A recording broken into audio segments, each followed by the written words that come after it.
25 janvier, Matthieu chapitre 16, verset 13, en chapitre 17, verset 13.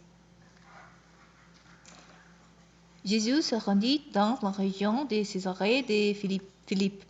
Il interrogea ses disciples.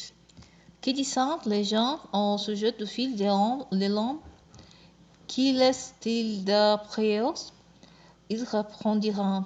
Pour les gens, c'est Jean-Baptiste. Pour d'autres, Élie. Pour d'autres encore, Jérémie ou un autre prophète. Et vous, leur demanda-t-il, qui dites-vous que je suis? Simon-Pierre lui répondit, tu es le Messie, le Fils de Dieu vivant. Jésus lui dit alors, tu es heureux, Simon, fils de Jonas, car ce n'est pas de toi-même que tu as trouvé cela.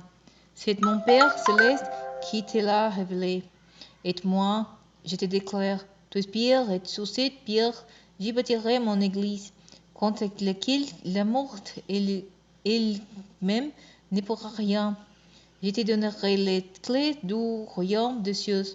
Tout ce que tu interdiras sur la terre sera interdit aux yeux de Dieu, et tout ce que tu autoriseras sur la terre sera autorisé aux yeux de Dieu. Pour Jésus interdit à ses disciples de dire à qui ce soit qu'il était le Messie. À partir de ce moment, Jésus commença à exposer à ses disciples qu'il devait se rendre à Jérusalem. Il subit de cruelles souffrances de la part des responsables du peuple, des chefs des prêtres et des spécialistes de la loi, être mis à mort et être ressuscité le troisième jour. Alors Pierre les prit à part et se mit à lui faire des reproches. Que Dieu t'en préserve, Seigneur, cela ne t'arriva pas. Mais Jésus, se retournant, lui dit, arrière, Satan, éloigne-toi de moi. Tu es pour moi un obstacle, car tes pensées ne sont pas celles de Dieu. Ce sont des pensées toutes humaines. Pour s'adressant à ses disciples, Jésus dit, si quelqu'un veut marcher à ma suite, qu'il renonce lui-même, qu'il se charge de sa croix et qu'il me suive. Car celui qui est préoccupé de sauver sa vie la perdra, mais celui qui perdra sa vie à cause de moi la retrouvera.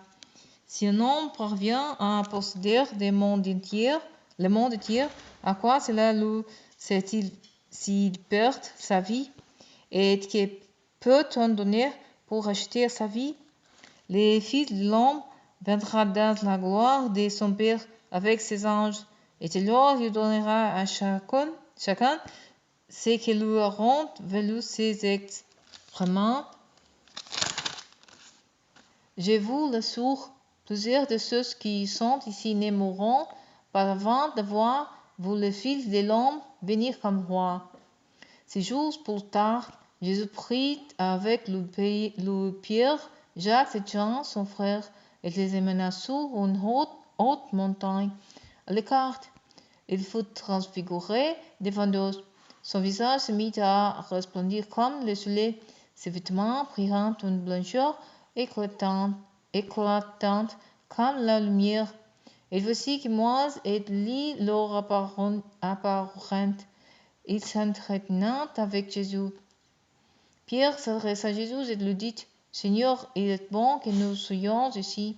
Si tu es d'accord, je vais dresser ici 3 tentes, une pour toi, une pour Moïse et une pour Élie.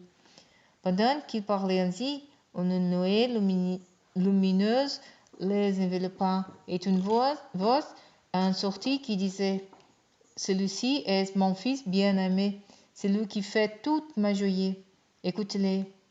En entendant cette voix, les disciples furent terrifiés et tremblèrent les visages contre terre.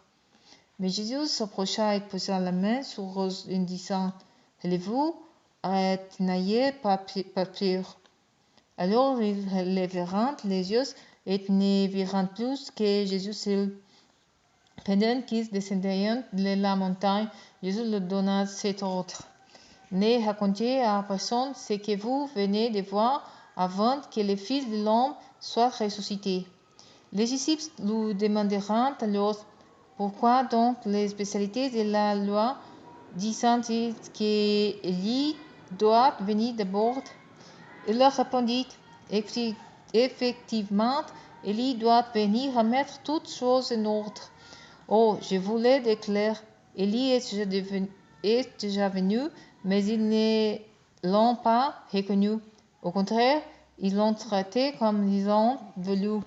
Et c'est le même traitement que va subir de leur part les fils de l'homme. Les disciples comprirent alors qu'il parlait de Jean-Baptiste.